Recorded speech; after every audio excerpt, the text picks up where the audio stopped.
Welcome, everyone. I want to take you on a healing journey of my new show called The Valley. The Valley is a sunken mindset that affects/effects an individual emotionally, physically, psychologically, and spiritually. Being in the valley can affect how a person sees themselves, how they see the world. Feeling safe and seen is something I've always struggled with, so I wanted to create an environment/platform where all people could feel safe and feel seen. The objective is to come out of the valley, but not without doing the work. You have to fight for it. What choice will you choose when freedom is on the other side awaiting you? Hey everybody, this is your boy Ricardo Richard, and you guys are tuned into my new show, The Valley. I'm so excited. Make sure you guys hit the subscribe button, all right? Stay tuned. Wow. And I feel like, we talking about suicide. Anybody out there, of course, suicide is not the answer. Right. And I love how when you even just talked about a moment, it's just a moment. And sometimes our mind, we just get focused on that moment. Absolutely. And not realizing, I remember when I was 16, I had a thought of suicide because of all the stuff that was going on in my life at that time. And I remember my mother telling me, about the sun coming out eventually, and I just think to myself, if at 16 years old, I've never struggled with suicide. I never thought I was going to do it. I'm just saying I had a thought one time, and I just think to myself, if I would have done that to myself, if I would allowed the enemy to win and took myself out, then I think about all the stuff that came after, and that's what I think about. Sometimes you having a dark time in your life or a dark moment, but it doesn't always have to be like that. You get what I mean? Mm-hmm. Like, it's just a moment, and sometimes it could be a year, it could be 2 years, it could be 3, but I just realized, me being in the valley, me being in those type of situations, it could always be better, and that the sun it did come out. You get what I mean? You mentioned about your brother. You get what I mean, Uncle Eric. I never got a chance to meet him, but a lot of people say that know him. I never got a chance to know him because Right. I did get a chance to meet him. I just don't remember. And it's so funny because I remember being a kid and Jay-Z saying East Trenton grew me, and he's talking about E had me skipping school, and I'm like, that's my uncle he talking about. You get what I'm saying? In the song, you know what I mean? So I know Eric and Jay-Z or whatever was good friends way back in the day before he made it. And I just wanted to know, a lot of people in the family, especially Miko, and people say it was so funny because he said, he said, I'm more like Onk, talking about with the ladies back in the day. And he was just but then Miko was just a little you're more like my brother. And I'm like, you know what I'm saying? They said that he was such a giver and stuff like that. So I thought that was interesting, for somebody to say I was like somebody that I never got a really chance to know. Right. You get what I mean? So Right. Talk about I want to talk about your relationship, and then we can also talk about his passing and what it did to you. Talk about your relationship with your brother. What was it like growing up with Uncle Eric? Growing up with him, it's you always had a best friend, and you didn't have to leave the house to have that best friend. You know what I mean? He was in the house with you. I didn't have to pick up the phone to call my best friend because he was right there. You know what I mean? And I'm sorry, I don't mean to stop you, Dad, but it's just when you're saying that, it makes me think about Will. You get what I'm saying? My brother, for people that don't know, my brother, your son, got killed 2 years ago. And I know as I continue to do this show, I'm going to be talking about my brother because it's also a journey that I'm still healing through. I want to go back to what you're saying, but I know in the beginning of me and my brother relationship, it was rocky because we were so opposites of each other. So we clashed and we fought a lot. You get what I mean? But that was my brother, and I miss him a lot, But just can you continue about just growing up with your brother? Yeah. I mean, you know, we had our good times and bad times as well as brothers, as, you know, we always going to bump, but we loved each other. And that's the thing, like, you know, your Nana, she wouldn't have had it no other way but to raise us to be as tight as we were, you know. And I remember when I was young, my mom always told us, you know, that was me, your Uncle Eric, and your Aunt Miko. Listen, we all we got at the end of the day. You know what I'm saying? We like the, you know, the Four Musketeers. You know, back in the day it was the Three Musketeers. We like the Four Musketeers. You know, and she always made sure that we grew up close with each other. You know, like I said, we had our, you know, we had our issues, but we still loved each other. You know what I'm saying?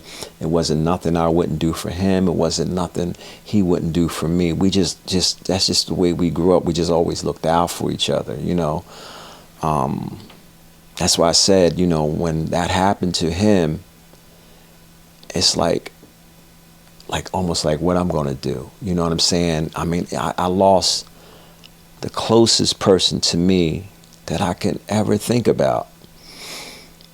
Even though we grew up, we were close. My mother kept us close. And when you have siblings, you have a different relationship with your siblings that you do with your mother, because you share so much time with your siblings. You know what I'm saying? And we talk about so many things. I remember times when me and Eric, as we started getting older and we started getting into the women and different things like that, and how I remember him telling me, Richard, I'm gonna name my son Richard, and you name your son Eric. You know what I'm saying? Yeah. That was our thing, and that's how we was going to do it. But then we started talking about, like, no, man, you know, your first son, name your first son after you, and I'm gonna name my son after me. And you know, I gave you my name, and he gave his son his name. Even though we talked about it, but then we kind of went back and was like, you know what, if we have more sons, then we'll name our sons after each other. But we got to name our first sons after us, you know what I mean? So our name can continue on living. And that's just us just being kids and finally just getting into women. You don't know if you're going to have kids or nothing like that. But, you know, these are just some of the things that we would share and talk about. You know what I'm saying? I remember times, man, we used to have like the little basketball hoop in our little room. And we had the little rim with the net. Back in the day, they had a little Nerf ball. And we used to be playing in there, you know what I mean? And we go to dunking each other. Now, you know, broke the little rim. We used to go get the hanger after a while. Yeah, we used to go get the hanger, hang that on the back of the door, you know what I'm saying? And after a while, the little sponge, little foamy ball done wore out, man. We used to wrap aluminum foil, man. You know what I'm saying? And we be dunking and shooting jumpers on each other, man. So, like I said, me and him, you know, it was a blessing that God gave me the time with him. You know what I'm saying? And still to this day, you know, we talking 34 years ago that he was murdered, and I still feel that. You know, time, they heal wounds, but you don't never forget. You know what I'm saying? Because he was that type of brother that he could be cool with anybody. You know what I'm saying? And he was well liked by a lot of people. You know, he touched a lot of people, even though he was on this earth 22 years. He affected a lot of people, and he gave to a lot of people. You know, I kid you not, just maybe 6 months ago, a lady walked up to me and told me that your brother helped me get into rehab. You know, it was times when your brother helped me get my lights turned on in my house. Wow. I didn't even know that stuff. You know what I mean? Because what he did, he never talked about. You know what I mean? And as close as we was, he never told me that stuff. People have to come and tell me the things he did, because what he did, it came from his heart. You know what I mean? I'm not doing it for the flash. You know what I mean? People don't have to know what I'm doing. You know what I mean? And that's what type of dude he was. Wow. You know, and you talking about somebody's only 22 years old. You know what I mean? You putting a woman in the rehab because she got a son out here, and what's going to happen to your son if something happened to you? You know what I'm saying? Mm-hmm. That's the type of dude he was, man. And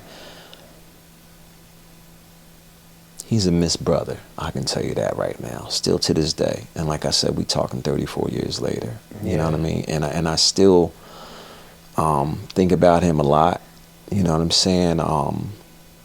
It's been times with him, like when he first got murdered, and I was so in disarray, and I was like so much out of my mind, and I think I didn't know what to do with myself, you know. And I remember times where, and you know how I would have dreams that seemed real, you know, and the dreams for me, when that happened to him, it was almost like God was saying, and not saying that that's what he was saying, but God was saying, I took him from you tragically in a split of a moment, but I knew the connection y'all had together, so I'm going to put him in your dreams, and I'm going to wean him off.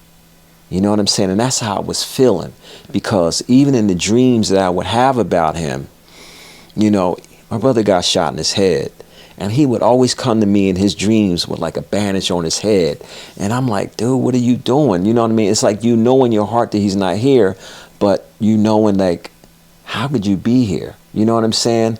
Well, you know, Richard, you know, they gave me some, what does he tell me? Codeine in the hospital. You know, don't tell mommy, you know what I mean? That they gave me codeine. You know what I mean? Because mommy's going to think it's cocaine. You know what I'm saying? So don't tell her, you know what I mean? But I'm here, and no matter, you know, what the dream was about, we always celebrated. We always had a good time, you know what I'm saying? And that was one of the things that kind of helped heal me as well, to, you know, to accept his death, because I didn't want to accept that at all. I know. Why do you think you didn't want to accept it?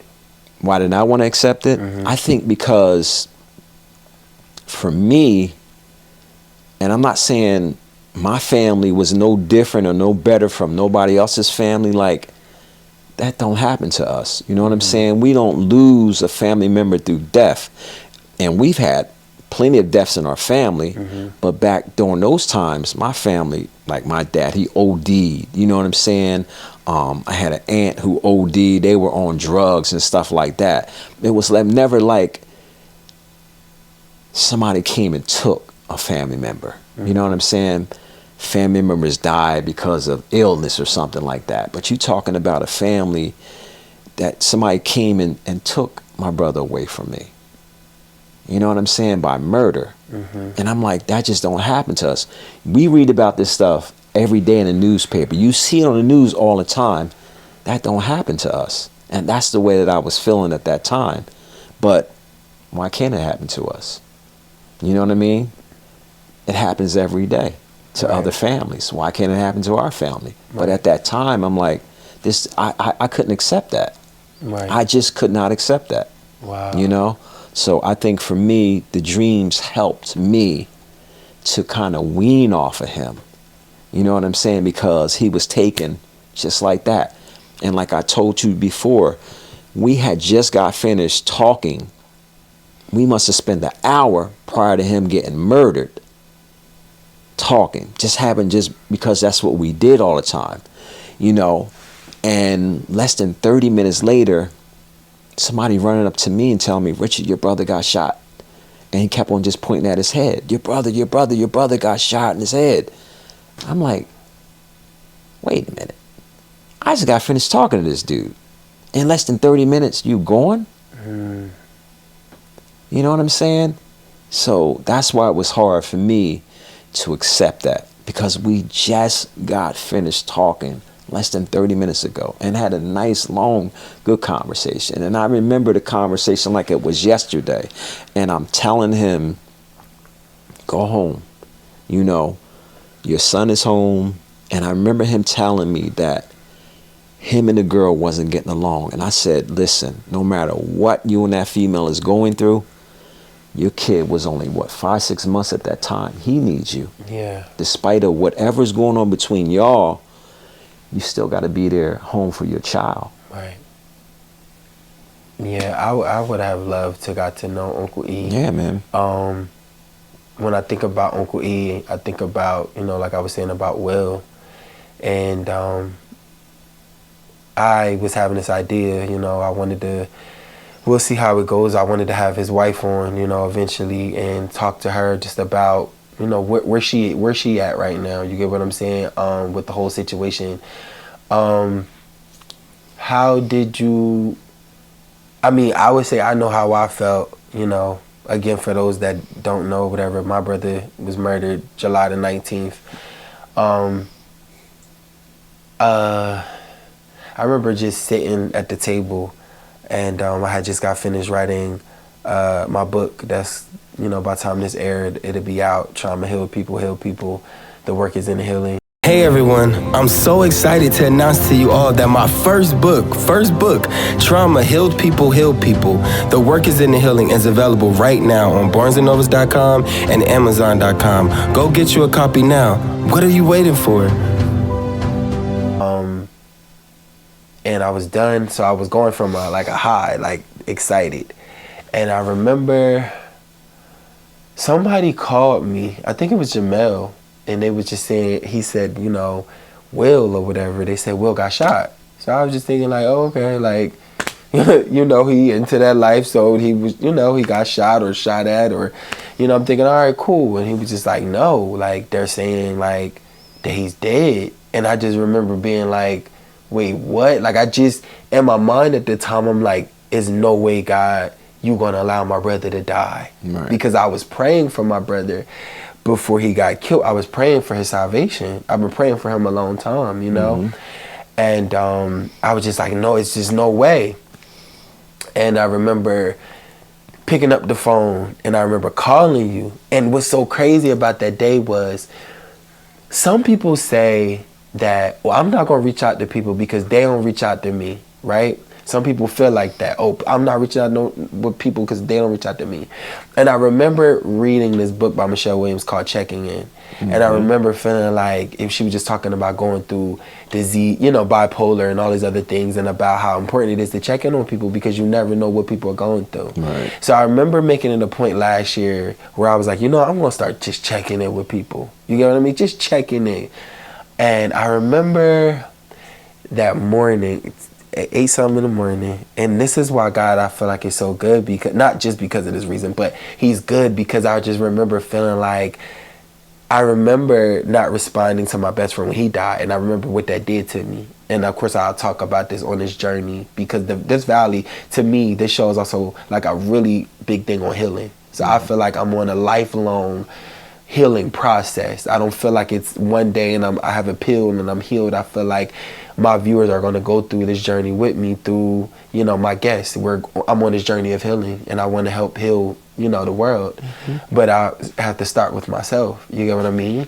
And I remember texting my brother, and I was good morning, bro. I just want to tell you I love you. Because remember, 2 weeks before he got killed, we was just at his wedding. Mm-hmm. Excited, happy. Mm-hmm. He got married. I'm just thinking to myself, he did it. 2 weeks to the day. You get what I mean? Yes. 2 weeks to the day. Mm-hmm. So imagine just going to this wedding. Jackie was there, Mel was there, Tiff was there, the family there. We all excited. Was Anthony there? No, Anthony wasn't there. So we was there. Correction, yes. Anthony was there. Yes. So all of the siblings was there. I think Tyrell was the only one that wasn't there. So we all was there. We happy. Her family was there, and I'm just looking dang, my brother got married. Because he was a hopeless romantic, Mm-hmm. So it was just he finally got married, and I just was thinking he was so happy. Mm-hmm. Fast forward to 2 weeks later, that same Monday, I would have never thought that I would get a call like that. But I texted him and said, bro, I just want to say, good morning, I love you. I said, I just basically told him I said, I love you, and I said, I'm happy that you finally found somebody that love you, and because I know my brother was complex, he was a lot to deal with, but I was happy he found somebody that could deal with him, and I said, I said, Take your time, man. Take your I time. had said, basically, I had basically told him or whatever, like, we got to get back the way we used to be. Because I had felt like life had took us in two different directions. And I had always wanted it to be me and him. And I feel like the streets took my brother. And it's not one day that I'm going to go by, like... Take your time. Take your time. that I don't think about him. Right. You know, and I think about his kids, and it's just like, I miss him. You know, and I'm alright, I'm not gonna cry. I really miss him a lot. And I just felt like I seen how, like, God was bringing us all back together, even to the point, like, where he moved in Beverly. And I remember that one day I was like, Dad, we should just go pull up on Will. And it's like, I just miss him. Like, I miss him. Yeah. And I remember when he died, it's like my whole world stopped. For that moment, I just didn't believe that God would, like, let my heart break like that. I didn't believe he would take my brother, because I'm like, God gonna save my brother. And I remember calling you, and your voice, I could hear it. And I was like, oh, this is real. And you've always been like that man to man. Fred, can you give me some tissue? Thank you. Dad.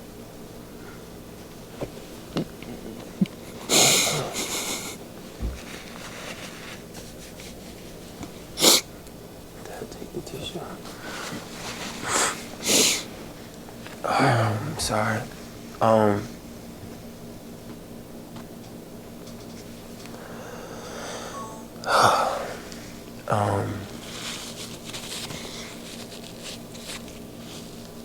I remember,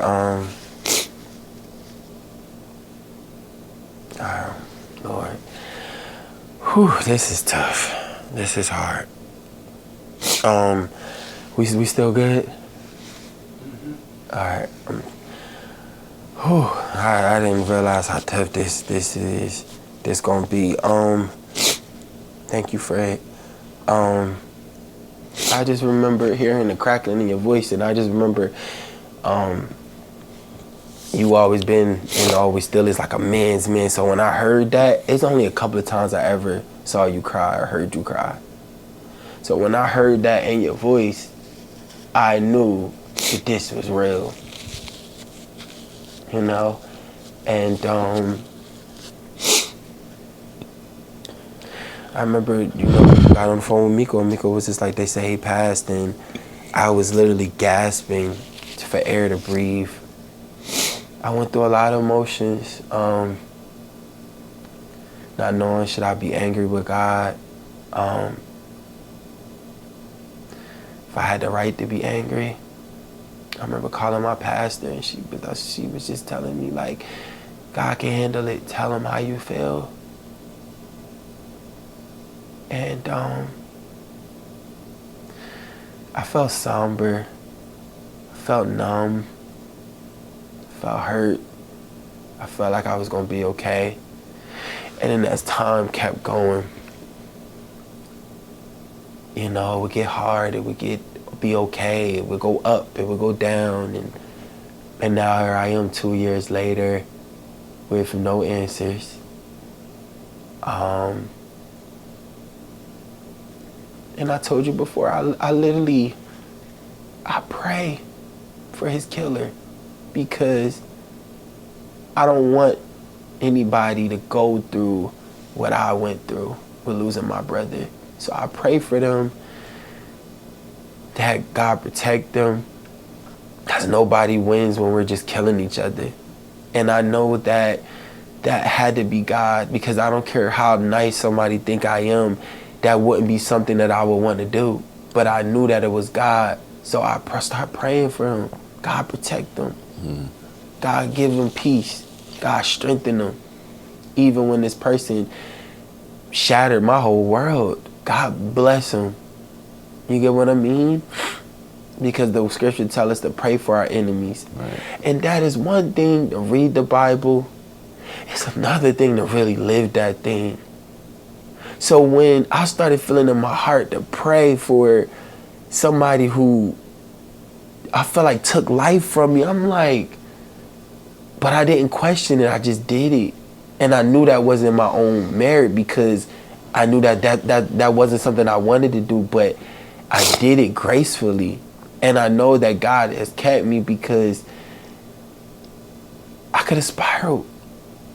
I could have did something I regret. Wound up losing my life when I said, I'm not like that. You get what I'm saying? I'm not going to go out here and lose my life. But in a moment of anger, Right. you just like, you want to end it. We want people to feel the way you feel. And I knew I could never be that person. Right. But these thoughts that the enemy Absolutely. creeps in, and if I would allow the enemy to give me, I open up myself up to allow the enemy to come in. It's this scripture in the Bible where it talks about Judas, and how it says that the devil came into Judas, right before he betrayed Jesus or whatever. And he came into Judas because guess what? Judas gave him access. Judas had issues with money. Mm-hmm. I was giving the devil access because I was hurting. So I opened myself up. Now I'm thinking these crazy thoughts. Do I go do what I'm thinking, or do I choose God and say, God, I'm going to wait on you? And I decided to wait on God. That even when I didn't understand, even when I still sometimes don't understand, even when sometimes my heart still ache, I'm like, God, I got to trust you. Right. Because what I didn't want to do is, I didn't want to go back to the unhealed person. I didn't want to go back to drinking, Dad. Everybody around me turning up and they drinking, and I was only 7 months clean at that time. And I just thought to myself, God, you knew my brother was going to die. And this is why you was separating me from people. In the pandemic, God was separating me. Mm-hmm. And I'm hurting, sad. He's separating me, working on me. He had to untrain my brain. He had to untrain a lot of things that I had learned in the world. He had to remove me from certain people that I loved, that loved me, or that I thought loved me, but they were sick. Right. And I was sick. Right. And I'm expecting a sick person to heal me. It doesn't work like that. So I took that time away and I started working on myself. And I had relapsed one time after that. But like I said, by the time this air, I'll be 2 years clean. In a couple of weeks, I'll be 2 years clean. You get what I'm saying? Mm-hmm. And drinking was never something that I did every single day. But it was something that I felt like became a problem because I would make bad decisions. You get what I'm saying? Mm-hmm. Like drinking and driving, partying, and all this stuff that people would be like, oh, I tell my friends, they're like, little, you ain't really go. But it was a lot for me. You get what I'm saying? Mm-hmm. Like, drinking and driving, that was dumb. You get what I'm saying? Like putting myself in stupid situations because I was drinking. No, I didn't drink every day. No, I didn't wake up drinking. No, you get what I'm saying? Didn't need it every single day, but it did become a problem because I did it and I didn't have to do it. Right. I remember Fridays, like going after work, spending $100-something on me and friends drinking. You get what I'm saying? Like I'm getting drunk Friday, Saturday. You know what I'm saying? And then sometime throughout the week, depending on who I was with.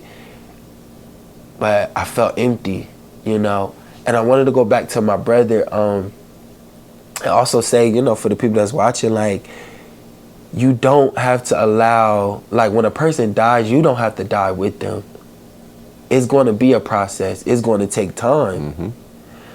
Mm-hmm. But you don't have to say, this is it. And there's so many people that are out here that God want to use, but we're allowing the person to die, that person that died, we're allowing them, like we're burying ourselves with them. And I couldn't die when my brother died. I couldn't die when my stepmom died. I couldn't die when Yak died because God was still working on me. Even though in those moments, I remember at Yacht funeral, like, I literally wanted to jump in the casket with him. And they had literally had to drag me out of the funeral. And I was just crying. I was just going crazy. But I realized, like, I can't die with y'all because I got more to live for. And I just want anybody that's watching this, you know, and don't die with the dead. You get what I mean? And it's just like, you still got a lot to live for. You get what I mean? So keep going and trust God. Pray to God. Give it to God. You get what I mean? Like, I've prayed to God times where I was drunk. You get what I'm saying? And I'm not saying go do that, but a lot of times you hear like, oh, come to God when you're ready. No, come to God when you broken. Because I was broken and still working on it. You get what I'm saying? And thank you, Fred. And don't die. Keep going, you know? Like, after Yacht died or whatever, I started writing. So I just wanted to say that don't allow someone's death to put you in a sunken place, put you in a depressed state where you feel like, I can't move forward, I can't continue, I can't do whatever it is God calling me to do, because it's still purpose, you know, even in the pain, you know. So I just wanted to say that to anybody out there. What was it like for you to have now your brother die, and then now, I don't know, 20, 30 years later, your son dies, murdered. Both was murdered, literally out East Trenton, literally right around the corner from each other. Your brother gets shot and die, and then your son gets shot at over 20-something times. Like, they annihilated him. You get what I'm saying? They didn't even want to give him a chance. Right. How did that feel as a father because I know you want the best for your kid. Absolutely. Nobody thinks that, okay, I'm gonna raise these kids in the same neighborhood and then my son is also gonna get murdered, literally around the corner from where my brother get murdered. So how did you feel when your son died? And like, how did you feel, and how did you feel first? And then I'm gonna ask you, what have you been doing to help heal that process, that journey? It was bad, you know, because like you're saying, you know, how could something like that happen to your kid? Because like I said to you before, you know, this doesn't happen. You know, it hurt me a lot. And I think the thing that's helping me to cope with it, I had to go to God, like you said, and pray on it. And I think, and I'm just going to go back to when my brother Eric was murdered, like you spoke on it earlier. How should I feel? Even though I pray to God all the time, I was mad at God, you know, when he took my brother. And I knew this time I couldn't be mad at God. I had to come to God. You know, I was angry with God when he took my brother, and I shied away from it, even though I shouldn't have. But when this happened to my own son, it actually brought me closer to God, because I knew, even though I was mad at God for taking your uncle, I had to go to God to help heal me. You know what I'm saying? So I walked around in pain for a long time. But at the end of the day, I had to go to God to ask God to help heal me from the pain that I was dealing with at that time. So when this happened to Will, it's almost like God prepared me. You know what I'm saying? It's like he prepared me for when it happened to my brother, to this happening to my son, not to shy away from him, but to come closer to him. You know what I'm saying? Because I got you through that situation. You know what I'm saying? You got to come to me and I can get you through this situation as well. Yeah. You know? So that's how I felt about it. Okay. You know? I also wanted to just take this moment and apologize too, because I kind of felt like, you know, when you got emotional or whatever, like I felt like I should have came over there, embraced you, and I just No, it's think I okay. just got caught up. You know, with just right now we just Listen doing to this me. show. No, I So think that it's just, okay. No, it's yeah, okay. yeah. You know what I'm saying? Because you're emotional at the time. I'm emotional at the I time, and kind it's of feel like okay. I'm like, Dad, here go the Yeah, tissue. that's You know, okay. instead of No, just you know saying that's okay. Dad, You know what I'm embracing saying? you. Listen, So it's always love. Mm-hmm. You know what I'm saying? And you don't never have to feel like that. I, You I, know? I love that what you was just talking about, like with the healing or whatever, like Yeah. deciding that, okay, I'm not going to allow this situation, you know, to make me angry. Like, what ways have you been doing to heal, not just with your son's passing, but also with your brother's passing or any trauma in general in your past? Like I said, going to God. You know what I mean? That's the best advice I can give to anybody. You know, we can talk all day long. At the end of the day, I know we have to go to God, because God is the only person who's going to be able to help heal us for real. Mm-hmm. We can go hide behind a bottle if we wanted to, Mm-hmm. but what are we really getting from that? You know what I'm saying? Going behind a bottle or shooting drugs, you still gonna have that pain Mm-hmm. the next day. You know, and make you feel good for the moment, but we still got to deal with that stuff. Right. You know what I mean? And I believe that you have to face a problem head on. You know what I'm saying? Because if you keep on pushing it back, you're gonna have to deal with it one day. Right. You know what I mean? You're gonna have to deal with it one day. Right. So why not deal with it now? You know, Yeah. and that's why I learned from one death to another death.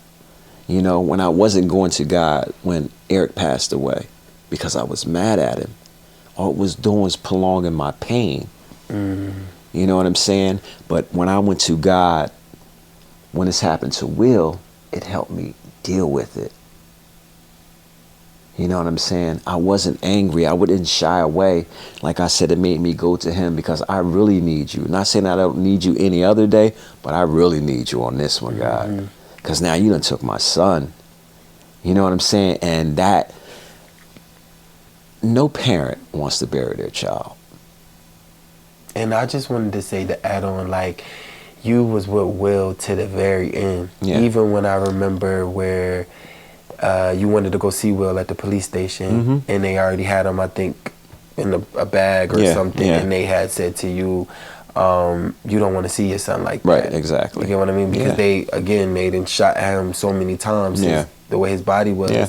And I remember even thinking to the point where you made sure, you know, he was good, you know, and it was just so touching, because it was like, and you and Will, you know, y'all had y'all stuff, you get what I'm saying, just like me and you did. But at the end of the day, it was just like, you was there, even to the point that it had touched me, where the people might not know, it was months ago before me and you talked, where you and Will had a conversation, and where y'all cried. Could you talk a little bit about that? Yeah. I knew that he was into some things that he shouldn't have been in, you know, and I knew it was like people that were after him, you know. I called him to my house, you know, and we sat in my garage and we talked, and I said, listen, you know, I'm hearing some things out on the street. I need you to get out of here. You know, I know they have family, you know, he had family down south. And I said to him, you know, I have money for you. I need you to get out of town. I need you to go get yourself together, because you have kids to raise. And your kids could ill afford for you not to be around. You know what I'm saying? Because like I said, I know what it's like not to have a father. You know what I'm saying? And I didn't want his kids to go through, again, the same thing that I've been through. Right. And I begged him so much to, I started crying. That's how bad I wanted him to get out of town, to go get himself together, you know. And I cried so hard, and he started crying. Dad, I don't like to see you crying. But I'm like, I'm feeling this in my heart, You know, it's almost like you know something's about to happen. You know what I'm saying? Yeah. You just don't know when it's going to happen. So you felt it. I felt something was coming, and I was trying to get in the way or run interference to try to get you away from this. You know what I'm saying? And sometimes when you know it's just a matter of time because of the type of lifestyle that he was living. Yeah. You know what I'm saying? And I'm like, it's too much stuff is happening around. You know what I'm saying? It's only a matter of time before it's going to be you. Right. And I wanted to avoid that. Right. But, you know, he didn't listen. But I put it out there to him. I was willing to do whatever I had to do for him just to get him away. You know, I know he talked to me about his kids. Look, man, I got you. I got your kids. I take care of your kids, man. Do what you got to do, man, to get up out of here. You know what I'm saying? He didn't want to, you know, he wanted to do it his way. Yeah, and I think that, like, I would say also, like, for some people, like, when it's time to go, no matter if that's a relationship, Which is true. whatever, when you feel is the urge to go, you just gotta go, because before he had passed away, he was making changes, you get what I'm saying, in his life. And it's unfortunate that, you know, he decides to go back one last time and it cost him his life. Right. You get what I mean? Right. What would you tell, like, fathers out there who may have lost their son, or mothers who've lost their kids out there and they, like, don't know what to do? Like, what would you tell them? I would tell them to pray. You know what I'm saying? I would definitely tell them to pray. You know, because I know for me, and that's the most thing that I can tell any parent that lost their child is to pray. Okay. You know, I heard about them having, like, places you can go to talk to parents that parents that lost their kids. You know, it's cool if that works for you, but I believe in dropping down on my knees and praying. You know what I'm saying? And I found that to work for me. Yeah. You know, everything don't work for everybody, but I know prayer will definitely work for you. Definitely. And I think, like you was talking about therapy, like trauma therapy. I go through the therapy, you know, and from some of the trauma I've experienced in my life. I've been doing this for like the last 7 years now. You know, from the bad relationships to my own alcohol addiction that I had at one point in my life. You know, and it was hard, you know, so prayer, you know what I'm saying? It definitely does. So, you know what I'm saying? Being everything that you've been through or whatever, you know, because we come into, like, the closing, I feel like it's so much more. Maybe in the future you could definitely, like, we could come back and do it again. I would say, what has all of this has taught you? Like, where do we go from here? Like, we talked about all these valley experiences, my valley experiences, losing Will, losing Uncle Eric, having, you know, addictions, people out there who might go through the same things, right? Losing their kid, because there's so many people. Our story isn't unique. You get what I mean? Absolutely. So many people have lost their child or their little brother or their son to gun violence. And I liked how we were talking about prayer, going to God, and also therapy, you know, also family, friends, bringing people together that, you know, you need accountability. You get what I mean? With everything that you've gone through, two last questions. Would you say that you're coming out of the valley? Where does life look like now after going through all of that, being in the valley for so long? What does life look like now for Richard, the father, and Richard the person?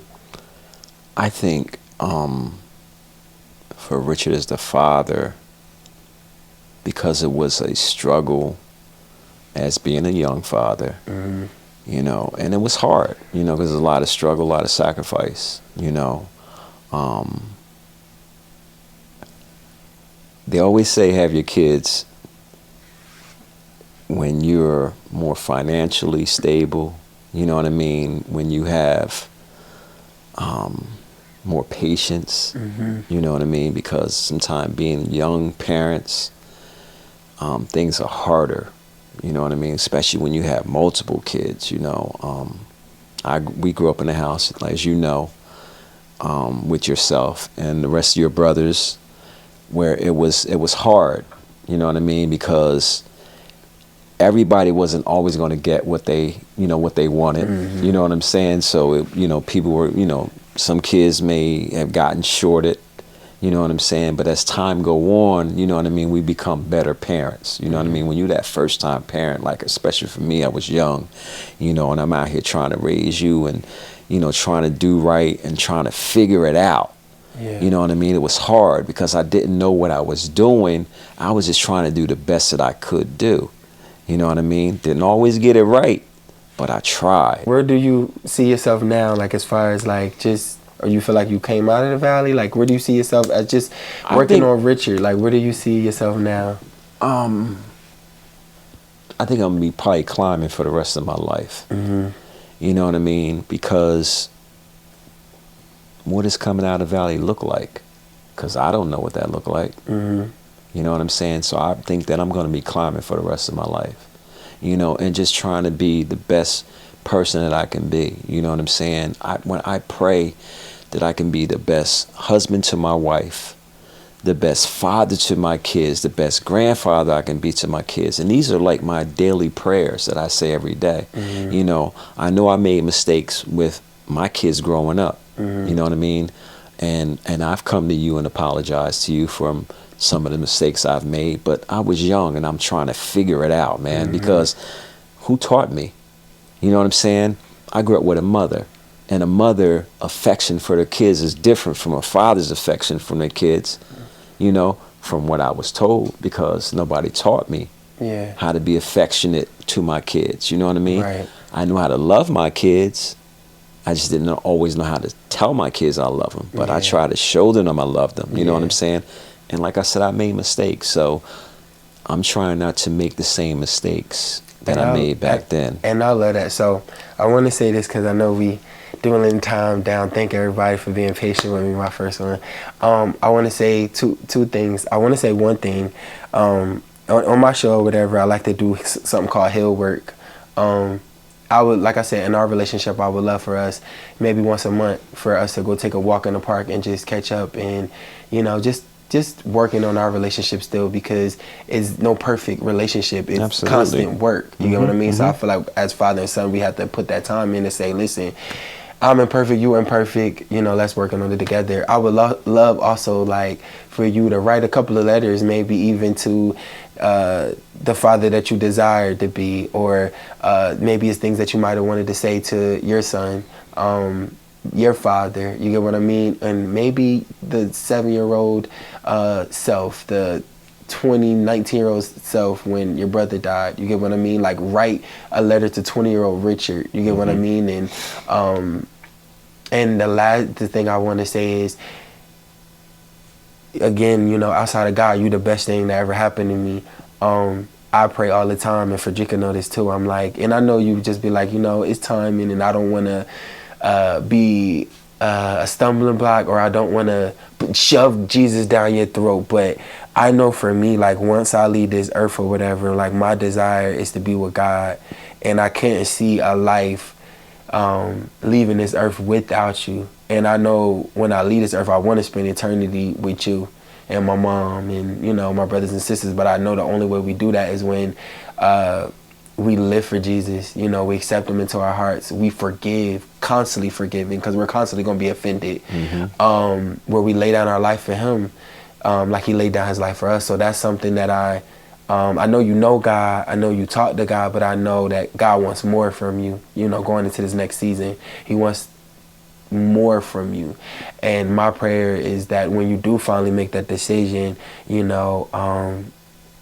want you to make that decision before it's too late, So yeah, that's something. And then the last thing is I like to give flowers or whatever. So my flower giving is, I don't know if you got this either. You might got this. So this is Cowboys. You might got this already. I don't. So It's I was like just I always tell you, you can never go wrong when it comes yes. down to the So Dallas my Cowboys. thing is like on my show or whatever, like instead of literally giving somebody a flower, it's just like I know one of your love language. I know something that you like or whatever. So I was like, it's the Cowboys. So I wanted to give this to you. I wanted to thank you, you know what I mean, for being my first guest on my show, The Valley. Absolutely. I know there's so much more in the future that we could talk about. I just wanted to thank everybody. Frederica, you know, production assistant on there, and I want to thank Quest for being a part of the situation. And thank you, you know. So everybody, make sure y'all stay tuned. Make sure y'all subscribe, y'all like, and comment on our page. All right, everybody, stay tuned. Thank you. Hey everyone, I want to thank you all for checking out the Valley Podcast. Make sure you guys like, subscribe, and share. Also, hashtag the Valley Podcast and check out all the social media platforms. Until next time.